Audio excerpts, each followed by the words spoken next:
So today we are cracking open one of the most terrifying, absolutely mind-bending what-if scenarios in the entire Game of Thrones universe. Look, we all know the original script, right? The Bastard of Winterfell heads up to the wall to fight the dead. Simple enough. But what if we completely flip that on its head? What if Jon Snow didn't fight the Night King, but was actually claimed as his heir? We're diving deep into some seriously detailed franchise lore today to analyze this massive fan theory. Let's look at the hidden clues and see exactly how this one change would literally rewrite the entire fate of Westeros. It all really kicks off with this massive, super speculative question. Could Jon Snow actually be the true Prince of Winter? You know, we've always just assumed his ultimate destiny was tied to the Iron Throne. But what if his profound isolation, those weird wolf dreams he keeps having, and his stark differences from his siblings, no pun intended, weren't just the curse of being a bastard? What if his true throne was never supposed to be made of iron, but of ice? To really see where this alternate timeline fractures, we have to look at the Night King's core motive. This theory places the big divergence right when Jon is just a 17-year-old kid out hunting in the Wolfswood. Imagine this, a White Walker confronts him, but actually, scratch that, not to attack him, but to deliver a chilling ultimatum. He says, "You are the bridge, and the bridge must stand between both sides, or it is no bridge at all." See, in this theory, the Night King isn't just looking for another mindless zombie for his army.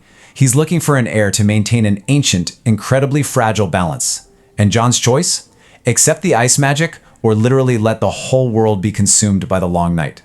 Now you might be wondering, why Jon? Well, this is exactly where the theory brilliantly roots itself in the established lore. Jon literally carries the blood of ice and fire, Stark and Targaryen. Plus he's got the ancient blood of the first men. This completely recontextualizes that famous old saying, there must always be a Stark in Winterfell. What if that's not just some political tradition, but a literal magical oath made thousands of years ago during the original Long Night?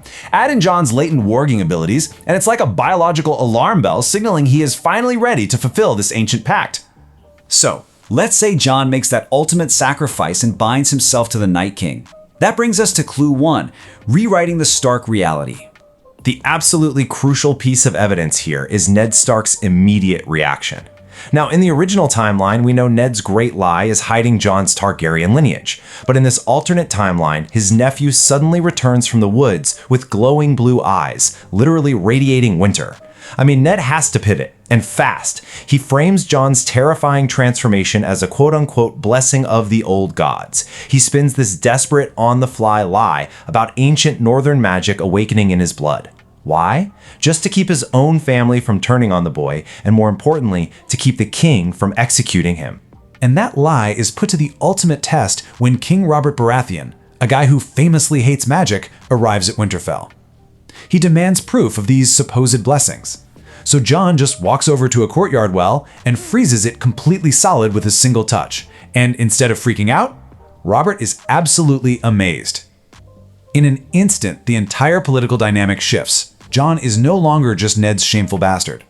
No, he's a living, breathing superweapon for the crowd. But the true magnitude of Jon's new powers triggers an entirely different chain of events. Let's jump right into clue 2, the Broken Tower incident.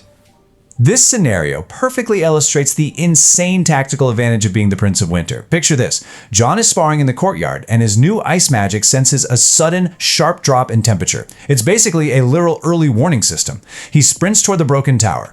Just as Jaime pushes Bran out the window, Jon releases a massive blast of pure cold, instantly freezing the window shut into a solid, unbreakable wall of ice. Bran just bounces safely back inside. And then, with another swift motion, Jon freezes the heavy oak door shut. Boom. Jaime and Cersei are trapped inside, completely naked. The secret is out, and they are totally cornered.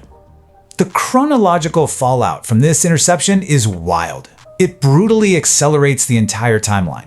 Just minutes later, Robert Baratheon literally smashes through that ice door with his warhammer and discovers the treason for himself. By noon the very next day, Jaime and Cersei beheaded. But, fate finds a way, and weeks later, Robert is still killed by that infamous wild boar. Ned Stark is named regent, but the realm is completely fractured, which leads Tywin Lannister to march his massive army on the Golden Tooth for some bloody revenge. 40,000. That is the massive size of the Lannister army Tywin brings to crush the North. Now, Ned Stark only has a fraction of that force. By all traditional military logic, this is an absolute slaughter waiting to happen. But Ned has the Prince of Winter on his side. So how exactly do you stop 40,000 men without starting a massive bloody war? Well, Jon walks out onto the battlefield completely alone and entirely unarmed. He unleashes a wave of cold that freezes the boots of all 40,000 soldiers directly to the ground. When Tywin furiously orders his archers to fire, Jon simply freezes 500 arrows in mid-flight. They just drop and shatter harmlessly on the ice. Then he drops the temperature to agonizing but non-lethal levels. This forces Tywin Lannister, literally the proudest man in all of Westeros, to surrender his entire army without a single drop of blood being spilled. Talk about an utter humiliating defeat. Which brings us to 3 years later, down in King's Landing. Let's look at clue 3, the Iron Throne of Ice. The political vacuum here is just immense. Renly acts as regent for a bit, but soon dies of a mysterious illness.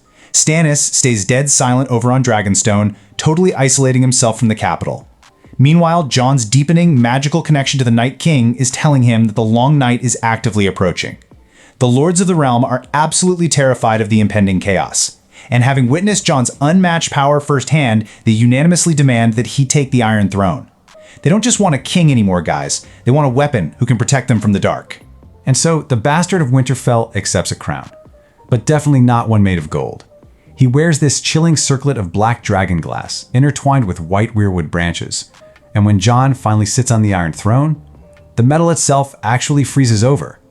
The 1,000 swords become completely encased in thick crystal ice. He is officially crowned the Winter King, accepting his terrifying duty to defend the living, even as he actively feels his own humanity slipping away into the cold. Fast forward 5 years into his reign, and the Night King finally marches to the Wall. This brings us to our final implication, the ultimate sacrifice. Jon is faced with a truly monumental choice here. And as theorists weighing these brutal outcomes, it's just a staggering dilemma. Think about it. If he rejects the ancient pact, millions die, and an endless winter consumes all of Westeros. But he gets to keep his soul. On the flip side, if he accepts the pact, the long night ends and the living are saved. The cost? He must fully permanently lose Jon Snow and become an eternal, unfeeling guardian of ice stuck on a frozen throne. Jon, being Jon of course, chooses the realm, but the terms of this new magical agreement are absolutely heartbreaking. The dead stay north, the living stay south. Jon's eyes go completely frozen as he loses the very last warmth of his humanity. He even sends ghosts back to Winterfell as a final message of love to his family. But there is one bittersweet caveat he manages to negotiate. Every 100 years, Jon is allowed to wake up as a human. He gets to feel warmth and real emotion for just one single year before returning to the ice. When Jon finally returns to the King's Landing throne room to announce the pact, he is translucent, terrifying, and just radiating absolute cold. The lords literally kneel in utter terror. But the true emotional anchor of this entire theory is Ned Stark's reaction. He says, "I'll kneel not to the Winter King, but to Jon Snow, to the boy I raised." Wow, it's a devastating, highly emotionally charged moment that really highlights the total personal sacrifice Jon made to become the ultimate bridge between life and death. Which leaves us with this final, incredibly provocative question to chew on. If absolute power and the literal salvation of the world requires the total sacrifice of your own soul, was Jon Snow's choice a victory or the ultimate tragedy? This alternate timeline completely redefines what it really means to be the shield that guards the realms of men. It just goes to show how one single change in the Wolfswood could have rewritten all of Game of Thrones.